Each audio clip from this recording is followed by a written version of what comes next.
with this place. I need to go on a walkabout. Okay, buddy, you don't have to get so angry. Just go have yourself a little walkabout.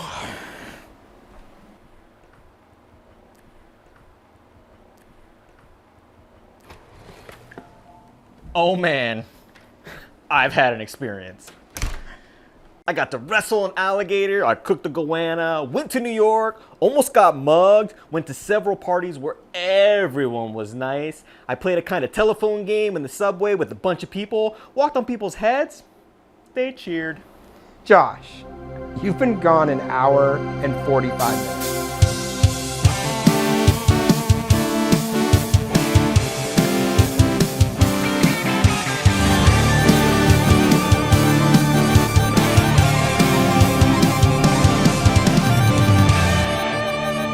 Back with another episode of a Now Our Feature presentation where we don't just love movies from the 80s and 90s. We live them. I'm Josh Sanchez, back from my walkabout. And I'm Carey Williams. I'd rather talk about than walk about. A New York City reporter travels to Australia to brave the outback with a local legendary adventurer. She convinces him to return to New York and continue their adventures in the big city. This next film is Crocodile Dundee. Released September 26th of 1986, with a budget of $8.8 million, it went on to earn $8 million in its opening weekend and went on to gross $328 million worldwide. Oh my gosh. Released on the 30th of 1986 in Australia and September 26th in the United States, it was the highest grossing film of all time in Australia, the highest grossing Australian film worldwide, and the second highest grossing film in the United States in 1986, the highest grossing non-US film in the US box office ever, and the second highest grossing film worldwide for the year. That is just insane for a comedy movie, especially. It's just mind-blowing. There are two versions of the film, the Australian version and the international version, which had more of the Australian slang replaced with more commonly understood terms and was slightly shorter. As the first installment in Crocodile Dundee film series, it was followed by two sequels, Crocodile Dundee 2 in '88, Crocodile Dundee in Los Angeles in 2001, and although both films failed to match the critical success of the original. Still pretty good movies. Yeah. Unfortunately, even though we enjoy it very much, our nemesis film critic here, Roger Ebert, gave the film 2 stars out of 4 and wrote, all of the cliches are in the right places, most of the gags pay off, and there are moments of real amusement as the Australian cowboy wanders around Manhattan as a naive sightseer. The problem is there's not one moment of chemistry between the 2 stars, Paul Hogan, Crocodile Dundee, and Linda Kozlowski, as a clever little rich girl. The movie feels curiously machine-made and as if they had all the right ingredients and simply forgot to add the animal. I love that he says they have no chemistry. Meanwhile, they got married after they had this movie together. So, yes, so there must have been somewhat of chemistry. Yeah, like, and married in real life, too. That's what I'm saying. They went on to get married in real life. So there's no chemistry. But I also have to just critique the fact that I feel like these critics put comedies, in with other movies like Citizen Kane. It's never going to measure up to the cinematic art that they think it's supposed to be. Rate it for a comedy. That's what it is. Crocodile Dundee in 1986 was the second highest grossing film of '86. Platoon in '86 was the third biggest film of the year, with Top Gun coming in first. Dundee took in $177 million in the U.S. alone. That is just bananas. Crocodile Dundee was the first feature film debut for Paul Hogan and Linda Kozlowski. The idea to make the film came to Paul Hogan, the lead actor and one of the story writers, when he was in New York. He wondered what it would be like if a Northern Territory bushman arrived in town. Paul Hogan said, "There's a lot about Dundee that we all think we are like, but we're not, because we live in Sydney. He's a mythical outback Australian who does not exist in part. The frontiersman who walks through the bush, picking up snakes and throwing them aside, living off the land, who can ride horses and chop down trees, has that simple, friendly, laid-back philosophy. It's like the image Americans have of us, so why not give them one? We've always been desperately short of folk heroes in this country. Ned Kelly's pathetic, so are the Bush Rangers." The crocodile featured in the movie, named Bert the Crocodile, Crocodile unfortunately passed away at the age of 90 on December 23rd, 2024. I'm amazed that he lived for as long as he did. It's crazy. Near the end of what we see Irving with the knife, Mick did not give him his knife. He had left it in the limo. When Sue arrives at the hotel, we can see her holding the knife as she's getting out of the limo, and we hear Sue telling Irving, hold on to this, which is the knife. That's so cool. Now let's talk about the cast. Boom, boom, boom. You have our man Mick, Paul Hogan right here, who's in, of course, the first Crocodile Dundee, Crocodile Dundee 2, Almost an Angel, Lightning Jack, yep. Flipper, Crocodile Dundee in Los Angeles, and the very excellent Mr. Dundee. And we have Linda Kozlowski, pictured here, who plays Sue Charlton. Crocodile Dundee 2, Almost an Angel, Village of the Damned, Crocodile Dundee in Los Angeles. And then we have John Milan, who plays Walter Riley, and he's also in Crocodile Dundee, this sequel, Crocodile Dundee 2. And then David Gulpilli, who plays Neville Bell here. The Right Stuff, Beastmasters TV show. We have Maggie Blinko, who plays Ida. She's also in the sequel, Crocodile Dundee 2. And then we have Steve Rackman, who plays Donk. Howling 3, Donk. Crocodile Dundee 2, Crocodile Dundee in Los Angeles. And we have Gary Skilton, who plays Nugget. He's in the Howling 3, the sequel, Crocodile Dundee 2, and the other sequel, Crocodile Dundee in Los Angeles. And we have Mark Blum, who is Richard Mason, Desperately Seeking Susan, and Blind Date. There's also Michael Lombard, who plays Sam Charlton, who's in Pet Sematary, The Devil's Advocate, and Rounders. And then we have Reginald Vell Johnson, who plays Gus, pictured here. He's in Ghostbusters, Remo Williams, The Adventure Begins, Die Hard, Turner and Hooch, Die Hard 2, Family Matters, Perfect Strangers TV show as Carl Winslow. We have Irving Metzman, the doorman, who was in Arthur, War Games, and The Money Pit. The Money Pit. And we have some cameos. Here's one cameo. I don't exactly know which one it is, but one of these, Peter, one of the kangaroo hunters, is played by Brett Hogan, Paul Hogan's actual son. It's really cool. I don't know which one it is, but he's one of those guys there. Now let's talk about the press kit. This one is a really cool one, right? Yeah, this one's a little bit extras in it, too. It's a lot of extra stuff in there. Whoever sent this one, they sent some other love along with it that we'll show you that we haven't had with the press kit before, but you have the cool green cover, the simple logo on it, and then the Paramount logo on the back. And we'll start off with the document. This one has a book just like our Planes, Trains one really did. Cool. Handbook of Production Information. It's got the people that played in it. It's got basically a little synopsis of the story. It says not for publication underneath it, which I find unusual. But it's got the cast, and we'll go ahead and put it up on screen for you guys to check out. It's also got the creative team and about the director, the producer, the co-writer. Nice little pamphlet about the movie. Very cool. Yeah.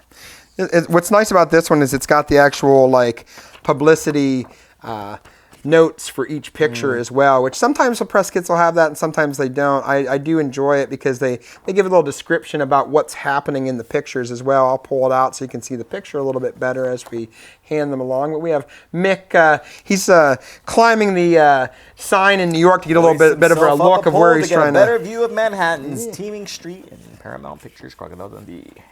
This is a behind the scenes one because it's him and Sue, but she's taking a picture of him. I at least don't ever remember this scene in the movie, so I'm pretty sure this would just be a behind the scenes very cool shot that they took. This is one of my favorite parts because everywhere Mick goes, Mick does his things his own way, and as he comes up to the hotel, you see him riding on the back of a police horse who was so kind to deliver him to his hotel. Yeah. We have Wally and Richard in this picture here, just showing off those characters. We got Richard in his office and a close-up of Wally. Very cool. And then we have Linda Kozlowski doing a nice little pose, showing off the actress behind the scenes here. This is Mick in his hotel, and as you can see, he's made himself at home. Whereas he's instead of sleeping in the bed, he's got a little setup on the floor with a blanket and a clothesline to hang his laundry that he's, I'm guessing, washing in the sink or bathtub in the hotel room. Because Sue comes in and she looks around and she just kind of smiles. She's just like, "Oh, this guy." And then we have some while they're in the outback together. It's Sue and Mick starting off on their expedition, and then later on, once they kind of get closer, after I do believe it's shortly after he saved her from the crocodile. And we have two in this one too. Another one in the bush, and then one where Mick is in the bathtub using his hat to cover his shame. Gets a little alarmed that the cleaning lady's getting friendlier than he expects her to be. And then this is the one prior to him taming the beast that is blocking the road. And then this is his pre-incident at the party that he goes to, and she says about how she needs to visit Australia. I need to visit Australia. Now, in addition to the picture, this one's got newspaper clippings about the movie. And I thought that was really interesting that, somebody had all these additional little tidbits, like this one talks about the All Australian Film, All American Values article that they wrote. This is what appears to be from several magazine covers that he's on, I'm guessing during the heyday of the popularity of the movie. These are different articles that were written about it. Very cool. This is him on Newsweek right here. Another news article written about it. This is film clips. I'm not sure what publication this is from, but just more information. This is Australia's crocodile eyes U.S. waters, another newspaper article. A lot of clippings. That's what's so cool. Somebody really was into Crocodile Dundee and took the time to document and save these items. I'm wondering, whoever had this, maybe they were a relative of somebody maybe on the film or something. We can only guess. This last document, after we do this one, this one here is, this has a little bit of an explanation, I think. This one has Crocodile Dundee Explorer historical notes, which I find that one interesting. But this is the one, I don't know if somebody won a contest or if they had some kind of adventure to go along with the movie. But this is an itinerary, and it says Northern Australia 15-day Dundee country tour. Wow, that's so it's really cool. It's like a Crocodile Dundee tour they set up. I'm guessing because of the success of the movie, you could actually go live out your adventures as Mick Dundee in the bush. Part Los Angeles on Qantas flights, arrive in Cairns, transfer to Ramada Reef Resort and Palm Gulf Caves. That's crazy. Make sure you bring your Bowie knife. I don't know if they let you with it on the plane back then or not. Something. Oh man, let's talk about some scenes that stuck out to us. Of course, I mean the beginning of the movie when Sue meets Wally and they go to the walkabout. Takes her right to the Walkabout pub, and you meet that whole cast of wild characters. Before you meet Mick, you see the other fellows. You see Nugget and Donk, and that's one of my favorite parts. Is Donk is playing this game, and Sue's confused about what's happening because he's holding a beer on his head, and there's guys punching him in the stomach and stuff like that, and she's like, what are they doing? And they say something about Donk's never dropped a drop of beer or something like that. Yep. And, Mick hasn't come in yet, but after he does make his entrance, which is a wild part because he basically comes in wrestling what looks to be a crocodile. It's playing nervous music, tense music. So you're like, what is... And Sue gets really nervous. She's like, what's happening? She's afraid. And Wally knows who Mick is, so he's not, thrown off at all. And he's basically carrying this stuffed crocodile with him. And it's this is a wild way to meet the guy for the first time. You know what I mean? And what I find even funnier, going back to Donk and Nugget, is right after he gets in and gets, acclimated to the bar, he goes over and he's going to win the game this time. Yes, I'm going to win the game He's going to win the game this time. What's he going to do with this time? I think it looks like he's going to punch him. He winds up, and then he grabs his face and kisses him. And Donk spills the whole beer. And he's swinging at him, and they're holding him back. And Mick's really pleased with himself, though, because he's he won the game. When he gets behind the bar, and he's like, all right, give me what I want. And it's a free beer, so I think it's what it was. Something crazy like that. And then he gets introduced to Sue, and that's her first impression of Mick Dundee. That's so great. I love when they actually go on the adventure because she's there to go because there's a story about him being attacked by a crocodile. Yes. And that's why she's there. And he was supposedly left for dead or something like that. They definitely exaggerated because I think they basically said they chomped his leg off. Adding, he lost they keep his making leg. it more extreme. He lost his leg, left for dead, and he crawls for like 14 days through the bush to get back to civilization. He diminished it a little, telling the real story. Shows her like a battle wound, but it's not nearly. You lost your leg, and he pulls his. There's a big bite. There's a big bite there, so he did get attacked, and she's like, "Well, I want you to take me to where it happened." He's like, "All right, it's gonna take a couple days because it's far." And so when they go on the adventure, because it's Sue, Wally, and Mick, they are driving out, and they get out of the whatever vehicle they're in. They're on this dirt road, of course, because it's like it's way out in the outback. And of course, there's a mule in the road. It's not a mule. I can't remember what it's called. Like a buffalo, some kind of buffalo. It's a large cattle creature. And of course, Mick does his whole hypnotizing thing.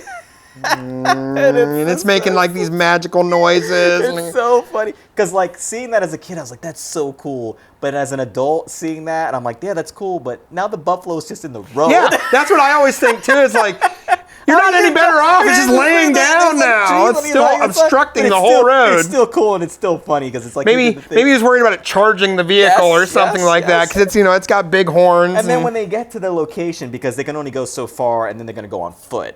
They're gonna go on foot, and it's gonna be like 3 days to get there and back or whatever. And like they get out, and Mick immediately grabs Wally's wrists and looks at the watch, and then without Sue seeing him. He like grabs the wrist, looks at the watch, and then he looks up at the sky and walks over past Sue, and he says, "It's about 2:20. Better get going." Better get going." And she's like 2:20, and he's like, "Old Bushman's trick" or something like that. Because Wally's trying to keep up the act. It's so funny. Wally's like the representative for their like tour, basically. Yes. And he's like, "All right, I'll see you back on," I think it says like Thursday. "I'll see you on Thursday." And Mick goes, What's today, Wally? And he says it's like Tuesday or Wednesday. And just Wally's like, "Oh my gosh, this guy." I love Wally though, because you know what he says? He actually like smiles about it as they're walking away and goes, "Don't know, doesn't care." You know what I mean? Doesn't care. Oh my gosh. And then, they spend the night there out in the wilderness, and they're talking back and forth. So nonchalant. He's so nonchalant. He just like... He doesn't break eye contact. He just walks up. He's holding it for a second. And he just gets up, and there's a snake, and he grabs the snake. She's talking, he's just holding it, and he just snaps its neck while she's standing there talking to him. She's like, "Is it poisonous?" And he's like, she's all like exasperated about what happened. He's like, "Oh yeah," you know what I mean? And she's like, "Are there more of them?" And he's like, "Maybe. You better stick close to me." And then she moves her bed a little bit closer to him. It's so great. It's so great. They get woke up in the middle of the night by some gunfire, and there's some kangaroo poachers, and like she says, "Why don't you stop them?" And Mick says, "Well, there's no law. Right, it's not illegal. There's no law against killing kangaroos." She's upset what's happening, and he can see that. And he basically like, all right, and so he goes and he gets one of the kangaroos, and kind of the guy yells to put the spotlight over by it. "I gotta take a leak! I gotta take a leak!" And the poacher gets off the truck, and he's like, "Hey, point the spotlight over!" And they pointed at him. He's like, "No, you morons!" He's like, "Look at that big one over there!" Big one, and it's the kangaroo. One of them yells about it having a gun or something. And he goes it's to Mick shoot holding at up one of the dead kangaroos, oh my gosh, and he's pretending like it's firing back at them. Funny. It is so funny. And they peel off and take off. He shoots the rifle out of the guy taking a leak. Oh yeah. And then he shoots all the spotlights and they peel out and get out of there. It's so funny. And then of course the next morning, Mick is shaving, and he's shaving with like he's using like a real Bic, like a disposable one. And then like he sees her stirring or whatever, and he Swaps quickly puts it away and puts giant knife. And gets the knife. It's like, oh my gosh, it's so. And she makes a face like she's like this guy kind of thing. So funny. And of course, she goes off on her own to kind of prove herself because he calls her Sheila. He keeps saying it like, like she can't handle herself out there. Well, first off, you're a woman and you're from New York. It's going to take him longer because she's a woman. You're a woman and you're from New York, so you can't handle. Well, and that's what she says. "I'm from New York. We can deal with some crap." So she goes off on her own, and Mick is kind of like close by for a little bit, but then she gets to this watering hole and she's getting ready to like. The funny part about it is when I was a kid, and even like when I forget, spacing it out, and you kind of forget some of the scenes. You almost think he's creeping on her. Oh yes, because she's in a bathing suit and stuff like that. But he's watching. He's trying to keep her safe. There is a part where he is, because she's wearing a bathing suit underneath. It's pretty revealing. And she takes off like whatever she's like, her overalls or whatever, and like he goes to like get a better look, and he gets up really quick, and he hits his head on the bread. He's like, "Wow!" But she's kind of like, is she refilling her canteen? She's really refilling her canteen, and she's like putting some water on her face or whatever. And a crocodile bites down on the canteen that's wrapped around her neck, and it's pulling her into the water. She's gonna get pulled in, and Mick comes rushing out of the bush and charges. He jumps on it, with a knife right into its head, and then kills the croc. And that's the croc attack. She's so upset. He's like embracing her, like she's shaking. Yeah. He's like comforting her, you know what I mean? Trying to like, it's okay kind of thing. And you know, she really is like, this is the second time basically he's averted, you know, technically third, because you have the snake, you have the kangaroo situation, and then you have the croc. So she's really starting to trust Mick and like be like, you know, this is somebody that can keep me safe kind of thing. And then later that night, they hear, Mick is standing there, and he's like, wait, hold on, I hear something. And then he disappears. It's where we meet Nev the Aborigine. He comes walking out. He shows up, and then he sits down. He's like, hey, what's going on? You know, whatever. And she goes to take his picture, and he says, no, you can't take my picture. And she goes, why? You think it'll steal your soul? He's like, no, the lens cap's on. He's like almost westernized, if it makes any sense. You know what I mean? Funny. Like you're expecting him to be more like native to the region. Yeah, and he's there because he's going to like a meeting. He's going to a meeting, and Mick eventually goes with him. But as he's leaving their camp, it's pitch black. It's the middle of the night. He leaves, and Sue is like, how do they find their way back? And Mick is like, I think it's like their way. He's sort of telepathic. And you hear in the darkness, you hear this crunch, snap, crack, and you hear Nev go, I hate the bush. He's like complaining out there about, you know, like so rocking great. into something. Oh my gosh. And then of course the next morning, I mean, they all go to the meeting. She goes to try to take pictures, and Mick looks right at her. And then the next morning they're cooking. He's cooking food. And it's a goanna. A goanna. He's cooking one of those larger lizards, a goanna. And what's the line? The line is like, she asks him, like, you actually eat that? And he goes, well, you can live on it, but it tastes like. And then he pulls out a piece of canned food. He's got like beans. It's so good. And then when they finally make it back to the hotel or whatever it's called, Wally, Sue asks Wally, like, you know, I want Mick to come back to New York with me, and Wally's like, Mick, no way, it's never gonna happen. And she goes, the paper will pay. And he goes, like, a man should broaden his horizons. And of course, we're back in New York, and you meet Sue's boyfriend. And Mick's a little disappointed because you can tell he's like falling for her in their adventure. There was a little bit of chemistry there. There was, and it's one of those like I don't understand how these critics didn't see the chemistry, but I mean we saw it. And it's like, you know, he introduces himself to everybody in New York with the good day. He's driving past, and there's the two gentlemen in the car. In the limo, yeah. Hey, nice to meet you, Mick Dundee from Australia. I'm in town for a few days. I'll probably see you around. Oh my gosh! And of course, the limo driver. What tribe are you from? Yes. He's like, you must be doing really well with this. You got this fancy car. And he says, 7 million people all wanting to live together. Must be the friendliest place on earth. Oh my gosh, it's so great. And then of course the hotel, when they're in the hotel, he's looking around in this fancy hotel and he can't find an ashtray, and he's got a cigarette, and he taps it on his, oh my gosh, it's so great. And of course he says, oh, look at TV. Oh yeah, I've seen one of these before. And he turns the TV on, and it's I Love Lucy. And he's like, oh yeah, I saw Turns that. it right back off. Yep, that's what I saw. And of course, when he goes into the bathroom, he sees the two, what look like toilets in there. And he's like, there's two dunnies in here. One's a dunny and one's a bidet. He puts his boot in it. Of course.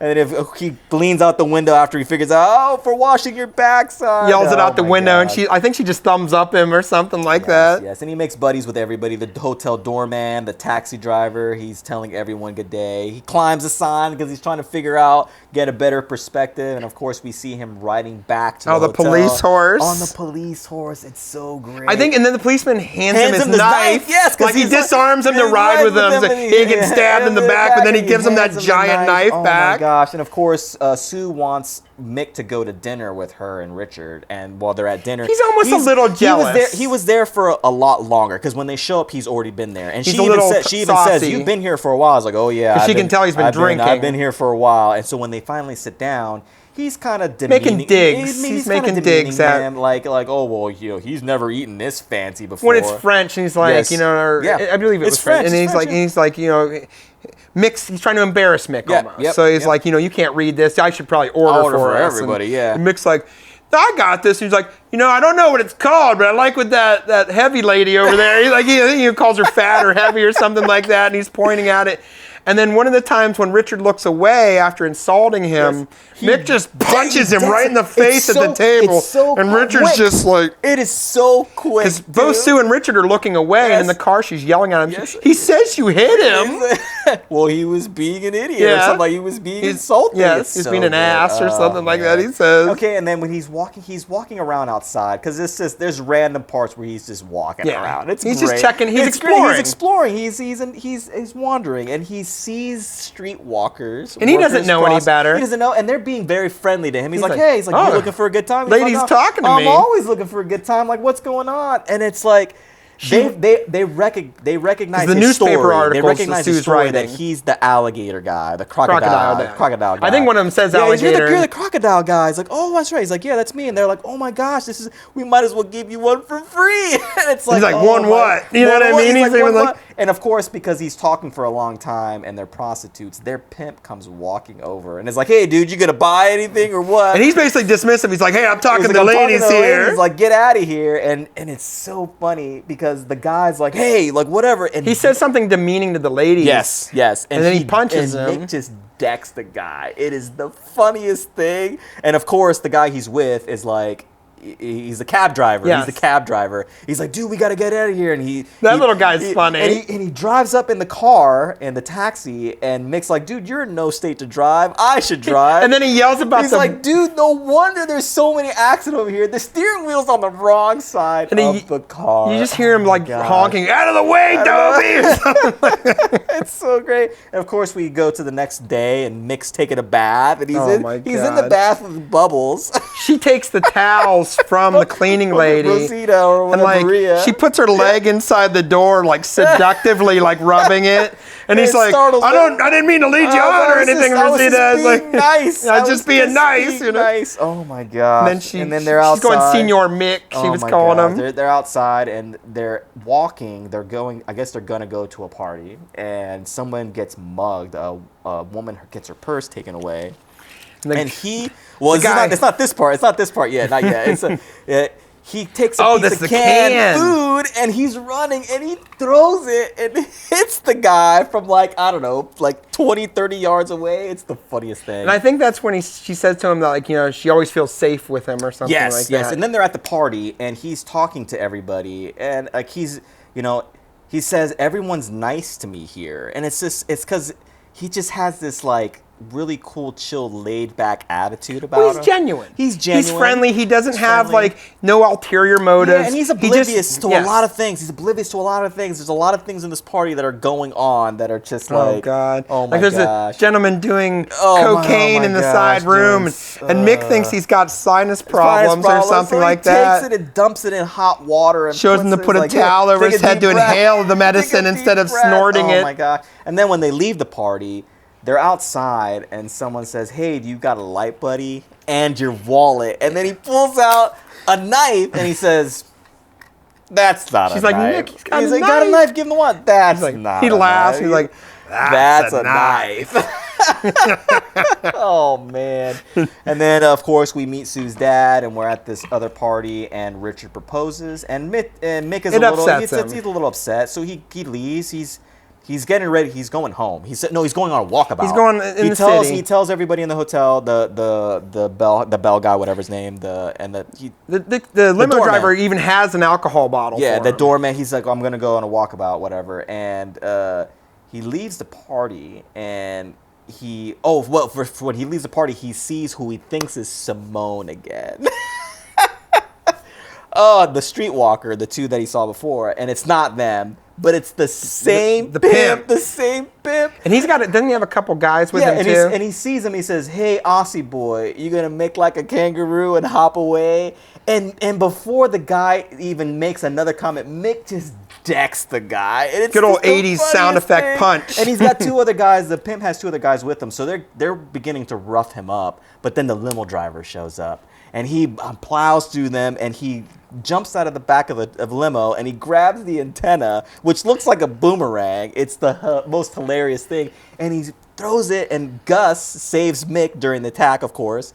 And Mick, after the whole thing is done, he says, "Are you sure you're not Pinton Jar Tribe?" And he says, "Nah, man, Harlem Warlords." And he says, Warlords. "I knew you were tribal." It's great. And then, of course, you know, he leaves. He leaves. This is after everything the next morning. He leaves the hotel. He says, "I'm going on a walkabout." And he's in the subway. And of course, Sue finds out that he's leaving. And she doesn't want him to leave because she realizes, yes. And so she chases after him. And they're in this crowded subway. It's so full. It's so you full. can't even walk through. Yes, and he's in like the middle of the subway, and she comes in, she's at the bottom of the steps, and she taps. He's like, "Hey, you, get the guy with the hat." And it's the wrong guy with the hat. It's like somebody between. He's like, "Hey, you, get the guy with the hat." They have to. It's like They're multiple people yell to send the message. It's like playing telephone. They're playing telephone. And the first guy's in a hard hat, I believe. hard And the hat, second guy, I think he's got like a do-rag on or something. Like, "Hey, get him!" And it's like, "What does she want?" It's like, And he goes, "What do you want?" He says it like that, even so like paraphrasing back and forth. And, oh, but the gist of the whole, I love you. I love you. And then the first guy who was annoyed with the high is like, "Tell her I love you."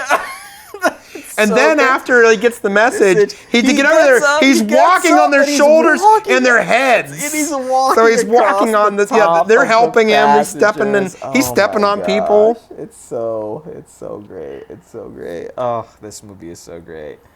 Oh, I love it. I mean, what can top that? What can top I don't that? know. But maybe we should get a word from our sponsors now. Let's have a watch. That's not a knife. Now that's a knife.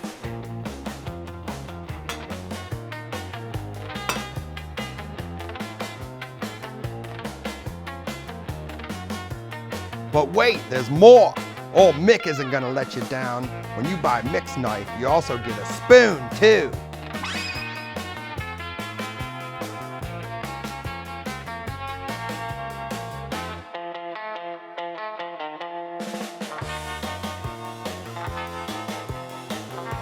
You guessed it, there's more. When you buy Mick's knife, you also get the spoon and the fork. Big knife, big spoon, big fork, all for that big appetite. Big mouth, that's on you, mate. Act now and get this big napkin. Big appetites create big messes. Coming soon, big plates. Cutlery by Mick. Now that's a set. Well, that was very interesting. That was something. I mean, why not? It does. I mean, if you want to do the job right, bigger is better, I guess. I guess bigger is better. That was some cutlery by Mick. I guess we should do the prop segment now. Why don't you bring some of those little guys over there too while you're at it? Let's talk about some of these props. Here we have, as you can see from our sponsors, we had a couple. We originally had some of the knife that we just kind of reproduced, but then we were like, you know what? It's just not going to have the same effect. We need that big, shiny, heavy sucker. I mean, these were fun and all, but we just broke down and we're like, feel the weight difference. Like, feel that and then feel this sucker. This is like a piece of cardboard, and this thing is like, oh yeah, it's hefty. And then you got now that's a plate, and now that's a spoon, and then that's a fork. I mean, you got to have the full set for whenever you eat. And you know, we of course have Mick's big cigarette. Oh my gosh. Cool little prop cigarette. Oh man, it's fantastic. We have the VHS tape and the DVD and the Blu-ray double pack. I ended up only being able to acquire the double pack. I couldn't find a standalone release, but the sequel's fun too, and then we'll have it laying around for when we do the second movie. And of course, we kind of decorated it like the Outback. Little bit of bush around us here. A little bit of bush around us, and of course, we have the wonderful logo. sign. Like we always enjoy having the logo signs. I actually plan on having a little archive of them at the shop whenever we're done with the production of the shows. This movie is fantastic. I love this movie. I love watching this movie as a kid. I always like a good adventure comedy movie, and it's like I love something that has to do with like a kind of tough guy, goofy guy, or it's just like I love like the Romancing the Stone, of course. And he's one of those unbeatables. It's one of those kind of guys. And he kind of doesn't always take himself too seriously, and he's just kind of like oblivious to everything. I just love this movie all around. It's just so great, so great. This is one that my stepfather introduced to me, and I love it's like slapsticky almost, and like I said, it's a good adventure comedy, and that's a great combination that I've always enjoyed too. Yep. And as a kid, these were the kind of movies I loved. You know what I mean? Them, like ridiculous adventures with ridiculous things happening to people, with silliness. I always loved the silliness and like the smirk that he'll have while he's doing something that's like, if a normal person tried that, they'd get their butt kicked or they'd get hurt or but not Mick. He's basically supernatural almost because he's just, so hardened by life in the Outback that he can survive anything. Yep. He can get through anything. Doesn't matter if you take him out of his environment and put him in New York. He's going to thrive. Yep. Such a great movie. Well, thank you for all of us. I'm sorry. We have to go through our... we gotta go through our favorite characters first. Our favorites of this, of course, it's a no-brainer. You can't help but pick Mick. And, Josh and I both pick Mick. And he's just too lovable not to enjoy. You know Mick, what I mean? It's 100%. But Wally, the short time he's on screen, oh my gosh. Just like the way he is like covering for Mick. Wally's just like he's like a lovable flim-flam man. That's what's great about Wally is like lying's like second nature to him. He'd probably be if they needed a lawyer in the Outback, it'd be Wally. And I think one of the things I remember Mick saying was Sue was talking about people needing therapy in the city.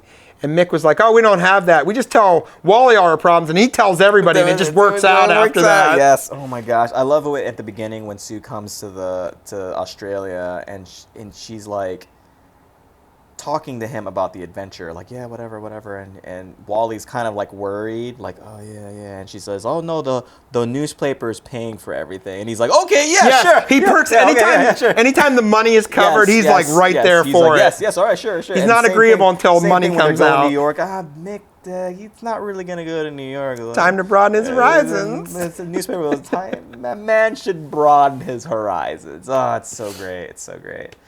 Yep, of course, my favorite actor and your favorite actor is Paul was Hogan. just, he was meant to be this character. I mean, it goes hand in hand with him. And I feel like even the other movies that he did, he kind of brings that same kind of like shenanigan character, Almost an Angel and Lightning Jack. They're just very similar kind of things where he's just like a, lovable goofball that gets into misadventures but always finds his way through them, without unscathed basically. Yep, and that's basically the episode. Until it's time for Crocodile Dundee, we'll come back and we'll talk about that one soon, hopefully. But until then, good day. Good day.